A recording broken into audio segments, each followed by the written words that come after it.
MSG, that silent threat. Have you ever experienced the symptoms of something you have eaten that has the MSG or has been used within the product that you are eating?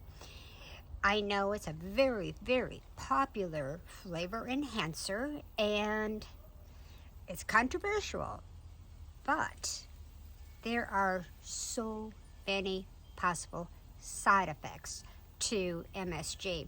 It's well known as the Chinese restaurant syndrome because they're highly known for using MSG in their foods. But some of the symptoms would be a headache. For me, migraine. Bam, right? Flushing rather, sweating, face pressure. You know, it's loaded with sodium, right? Face pressure, tightness of the face, lack of feeling, which means numbness, tingling and burning in the neck and within other areas. Quick fluttering heartbeat can happen, chest pain, feeling sick, which would be your nausea, weakness, there's many other medical side effects for many people with MSG.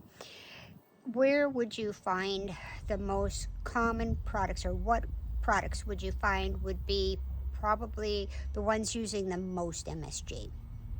And that would be your canned foods, crackers, your meat products, salad dressings, frozen foods. You're going to find it in restaurants and supermarkets, school cafeterias. I can tell you personally that a restaurant owner, he owns his private restaurant, and he said one of the large chains that I think most of you probably eat at, and I'm not talking fast food, I'm talking restaurant chains, they soak their salad, their lettuce in MSG to preserve it so it doesn't turn brown. Yeah, just a little bit of what you think you're eating, something healthy, and it's loaded with MSG. Yeah. Okay, so there have been studies that that have found that even a low dosage can have a high toxic side effect on your nervous system. It also disrupts the neurons in your brain, so you don't think properly. It creates adverse behavior in many people, can create insulin resistance, obesity, energy balance, impaired glucose levels, as well as it can decrease your liver function. I know this is a controversial topic, like I said, because first of all, it's not a huge trigger in everyone, but it is in a majority of people. But I would like you to go to the research and you make a decision on it. Go to PubMed. That's where you're going to get the real, true information that you're looking for.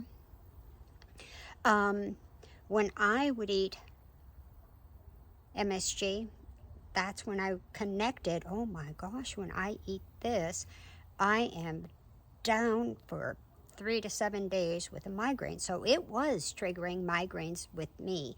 And you know, when I had to make that drastic change in my health is when a lot of these topics I want to talk about that are in our food came forefront in my mind, and they were making connections for me. But Asian food is loaded with MSG, and personally, I don't want it. I want nothing to do with all that. So, on that note, MSG is on your labels, on your food.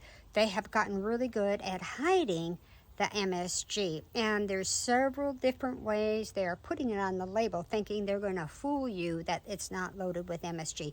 Even if it says on the label it doesn't have MSG in it, look for these words, and I'm going to put them in the caption because there's many of them and I really can't pronounce them all properly. and I think you actually need to see the spelling of them. So I'll put it into the captions, but please, please do your own research. And again, PubMed is where you want to go, and this is a preservative. I am very leery of any preservative that goes into a food because it does trigger my migraines. So are you aware of any other preservatives that maybe you are affected by? I'm going to be talking about them, throughout the upcoming weeks, because I think it's important that people do know and learn about what is going in the food and what they are putting in their mouth. Help me spread the word. Save this video. I think it's important to many people. Some things are so simple when we have a history of migraines. Blessings. May you have wellness, purpose, and abundance.